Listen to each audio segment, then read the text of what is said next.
All right, let's talk camera bags today. I first backed Miggo's second Kickstarter, the Aqua IPX3 Stormproof camera bag, some time ago, back in 2015, and it's worked out great for me since then. I use it to carry and shoot my DSLR with a mid-range zoom or prime lens on it when I'm hiking in sandy, wet, or snowy conditions.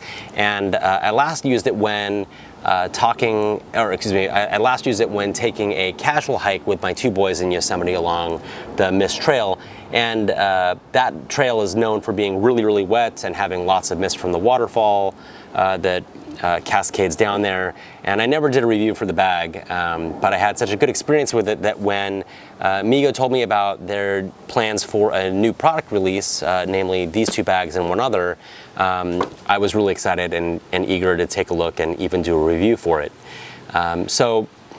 Let's dive into what these new bags have and what the details are, and we'll go from there. So let's put this bag off to the side. We're not going to be talking about it.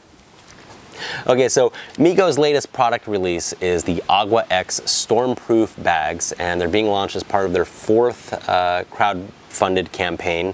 This time not on Kickstarter, but on Indiegogo, and I'll include a link in the video description down below somewhere so you can see it for yourself. They have a really cool pitch video, and normally I get sucked into that, but I wanted to give people a very real feel for what the bags are capable of and what's good about them.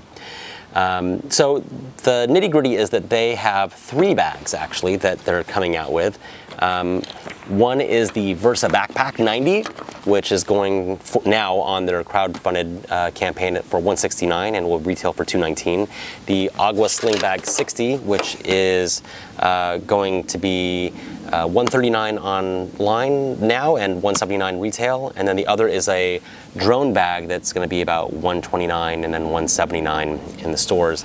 Now, note these bags are prototypes, and I'm only going to be reviewing the sling bag and the backpack because the drone bag I don't think I could give a real fair review on, since I'm not really flying drones all that often.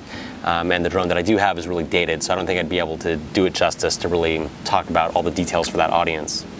Now, all of these are intended to be water resistant, and they're made of tarpaulin, neoprene, lycra, and polyester.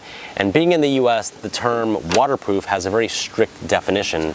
And these are not waterproof, they are stormproof, which is another way for saying that they're very, very water resistant. And I've been on photo trips that require dry bags and pelican cases to keep equipment dry if it's ever submersed in water, and these bags are not built to that standard. You can tell by the material. They have zippers and everything and sealing that are tight but not for submersion, so keep that in mind when you're evaluating waterproof bags, these or others. The rating is very, very important. Now, what these can survive is a heavy flow of sprayed water, or even well, we'll just say that. I wouldn't even consider dunking this in water if you can avoid it, but a heavy spray is great, and they'll be able to survive. And you'll definitely be great with these bags if you're in a humid or modestly wet climate.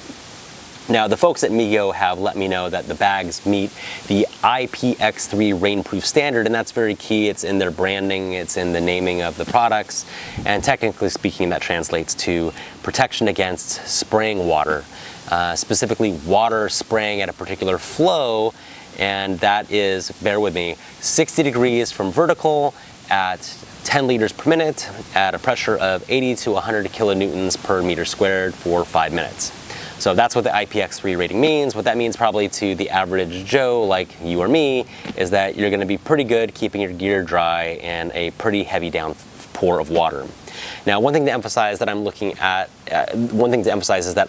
looking at these prototype bags, and by most standards, these would pass as a final product for most anybody.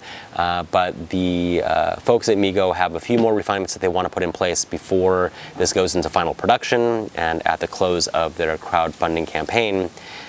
So take that into account as we're reviewing this, but there's nothing that's a showstopper, and there's nothing that really impacts anything that I would talk about in the review. So let's take a quick dive in and check out what these bags have to offer. First, I'm going to talk about this, the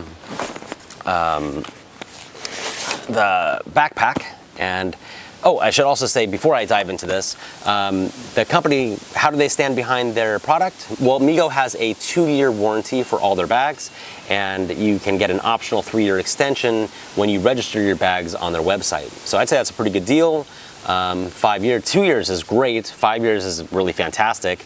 Like I said, I've had this bag since 2015, and I've never had a problem with it being in the water or the snow. So again, being really into this bag, I thought it'd be worth talking about these. Now, the Versa Backpack 90, this one, we'll get to this one finally, sports the following features, which are pretty nice. One, there's a 3-second draw capability on the side, and that is the accessory bag. But this side is where you access the gear, and there is a room for a 70 to 200 millimeter lens, my body, and a whole lot more. Let me zip this up and I'll show you the 3-strap formation that the bag supports. It has 2 straps which you can cross, or you can just use one as a sling. And then it also handily fits inside in this same pocket a 14.5-inch laptop and an iPad. One thing it also has that's really cool and very thoughtful of them is that they put in a data bank or a compartment for an external battery that you could charge your phone or tablet or phablet through 2 USB ports that are right here. Now, the other thing that these bags both have is they have this thermoforming bottom, which is really, really hard and tough. I don't know if you can hear that, but it's really tough. And it has a removable padded insert inside as well, and that will allow you to hold a Pro Dslr, a 24 to 70 lens, a 70 to 200 lens. I mean, it all really fits in here pretty well, and the compartment you can take out, store, carry as its own bag and whatnot. The external storage pockets on the side, or just one pocket, if you can bear with me in putting that in there not so eloquently, has enough room for a cell phone and any other accessories that you want to throw in there. You can see there's room for all kinds of stuff, batteries, there's mesh for your CF card holders, anything else that you want to include. One thing that I also really like about the backpack is that it has a trolley insert, and at the bottom of the lower back padding, there's a spot and you can slide your handle of your luggage through there. And that's pretty ideal if you're trying to manage your bags with your other luggage in an airport. Now, these bags are pretty well aligned towards people who are much more adventurous and putting their gear through, putting their gear through other things, other weather conditions that have extreme conditions like water and sand and whatnot. So it's a really good way to keep your gear protected. Now, the Versa Backpack, I should mention, is about 17.5 inches tall, 10 inches wide, 7 inches deep, and its internal dimensions are roughly about 9 inches wide, 9.5 inches tall, and about 7 inches deep internally. And as you can see, for scale, that's what your general camera looks like in comparison to the bag. The things that I like about it are that it stores a good amount of gear for the size. It's not a huge bag, and it's not particularly small either, so it gives you a lot of flexibility in what you can store. I like the modularity of the inserts. They are pretty nice by any standard. I like that there's a lot of thoughtfulness to the internal engineering and design of the bag, and it's a great solution when you don't want to deal with a rain cover. Both of these bags are that way. This material on the outside there's no need for a rain cover, and you don't have to deal with it if you're in water or snow. It's just nice to have that and not have to worry about any other accessories. You can use your own battery charger in this port, and the space for the battery is about 6.5 inches long, 4.5 inches wide, and about 1.2 inches tall. So that's ample enough to fit most battery packs. And I also like that you can put your bag on your luggage securely. More times than not, my camera bags always feel like a fifth wheel, and they're really tough to juggle and tricky if you're managing your luggage, let alone anybody else's. So having this compartment here where you can pull your handle up is quite nice. It's one of the first bags I've seen with that, and I like it quite a bit. The things that I don't like about it, The external material is a little stiffer than traditional camera bag material, but that's not horrible, it's just different, and it's something that you need to get used to. I would imagine with time and extra use that this will start to be a little bit looser. It is bendable by all means, and with the padding inside, it just feels a little stiff.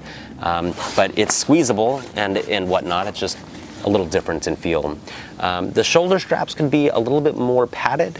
It is padded and it's fine, but if you packed your bag really heavily, or you wore this for a really long time, it's possible that you might feel it in your shoulders a little bit. But nothing too horrible, just something to keep in mind. And if Miggo's listening, then hey, pad these babies up.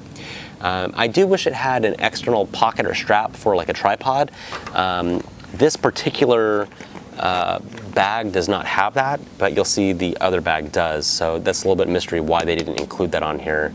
And then kind of like a small pet peeve is, Miggo isn't providing an exact fit external battery that you can put into this compartment yet. Not that they have to, it would just be nice. I have a bunch of these already, so it's not the end of the world. But hey, there you have it. The Sling Bag 60, we'll put this off to the side. The Sling Bag 60, similarly, let's move this camera over here, has a 3-second quick draw capability via its side opening, and that would be right here. And you can open that and have ample room. I'll go into a little bit closer look of this stuff so that you can see it. It has a one strap formation since it's a sling bag and it has only one strap. It also fits in this handy dandy bag a 13.5-inch laptop or iPad. It doesn't do both. This one will do both. This one does not, so choose wisely.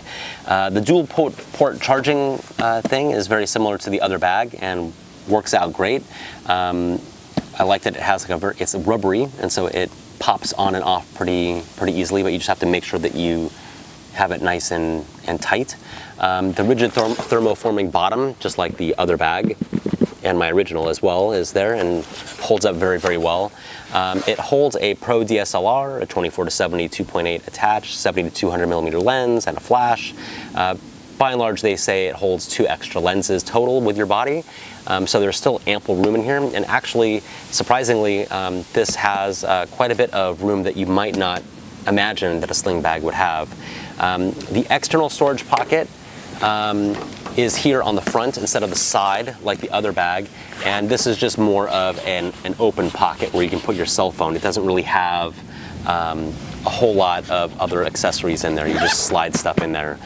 There is extra room for memory cards and cables and batteries and whatnot on the inside as well as on the side. This is a little bit more polished in terms of its presentation for that.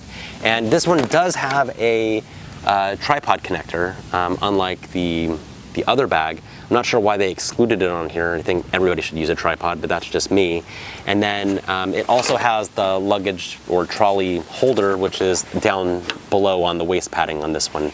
Again, I really think that that's pretty cool. As before, I mean, like all of these bags, they're aiming for these bags to be more for the adventurous and the individual that's going to put their gear in more extreme elements where there's heavy mist, rain, humidity. So really good for like your working day bag or just for special trips. The sling bag itself is 16.5 inches tall, 10.5 inches wide, and 6 inches deep. And the internal storage space has dimensions that are just shy of 16 inches tall, 9.5 inches internal, and 5.5 inches deep. So still plenty of room. The difference is in the padding, and there's enough to keep this from experiencing any kind of major dings on your gear for sure. So what I like about it is it stores just the right amount of gear for this type of bag. I've used other sling bags and they're similar. This seems to have a little bit more extra room from what I've seen with other sling bags, but yet it has a relatively smaller footprint. Or at least it seems that way to me. The internal layout is really nicely organized. I think it's great that they have the different sections that you can move in and out with Velcro, just like any other bag. Even the battery part can be taken in and out as well. So if you don't want that, you can put in other stuff. I do really like that on this bag you can hold a tripod. This again is one of the main reasons why I chose this one in my backing of it, just because I need to carry a tripod and I don't want to carry it in my hand. I'm sure there's going to be a solution for this. Similarly, you know, this material, the reason why I like these bags and I take my time to actually mention them is that they are water resistant and they're great for people who need to be in and out of areas where they don't want to deal with their gear getting wet. Similarly, with the other bag, you can use your own charger in here, which saves you some money. And yeah, I think that pretty much does it. I think you should also know that the stitching and everything is really nice. You know, like every zipper is covered so that there's really minimal point of entry for any kind of water. Yeah, works out pretty good. And like I mentioned before, I still really think, as of all things, I think that the luggage handle thing, so that you can put this on your luggage and then carry it, is really cool. I guess you can also put it through the upper or the bottom, the handle, so still pretty cool. Things that I don't like or kind of want to warn people about is, again, the material is a little bit different. If you're not used to it, it does feel weird. It is squishable, you know, and there is padding inside, but the external material does just seem a little stiffer than what your other camera bag might feel like. But hey, it's water resistant. I think that's really, really awesome. The shoulder strap, like I mentioned, similarly is not much different in terms of padding. Could be a little bit more, but that's not to say that you can't put something around it and give yourself padding if it bothers you, but I think it's probably fine. I do wish that, again, like I mentioned, I wish they had like kind of like a recommended battery or an accessory that you could buy with it that's just like a really high capacity battery, but hey, first world problems. So, you know, both bags, I would say, are really worth considering and picking up. I'm particularly excited about the release, and I really want to thank Miggo for providing these prototypes for me to actually review and take a look at. This spring I did a shoot in really heavy mist, and I was fretting about the rain cover on it. I was in the bottom footprint of a waterfall, and it was really windy, and these would have been really nice to have as an option, not having to deal with a rain cover, forgetting it, or not having it on and the wind blowing it off is a total drag. So these are great. As far as I'm concerned, these bags live up to expectation and are on par with the great quality I saw with Miggo's Aqua X. Never had a problem with this bag. I've used it for 2 years, and it's been great. This is more of like a shoulder bag. And then I like the fact that they're water resistant and they keep your gear protected from normal bumps and drops. Really as good as any camera bag out there in terms of padding and or protection, except they're water resistant, which is particularly nice. So I would definitely consider these if you're going to be in sandy conditions, wet conditions, snowy conditions, anything that you don't want the elements getting into your bag unless you intend it to. All the zippers, all the stitching, everything is really, really well done. Even the waterproof material is stitched together and sealed in a way that is particularly solid. I trust these. I've trusted my other cameras with the smaller bag, and seeing the improvements they've made with these bags over this one, I would wholeheartedly recommend these bags. So if you try them out or you have any other questions, let me know in the comments. I think that it'd be great to hear other people's experience with the bags. And again, Miggo, thank you very much for the early access to the bags to give a review. If you haven't already, please subscribe to my channel, like the video, and check out some of the other content I've shared. I really appreciate it, and happy shooting.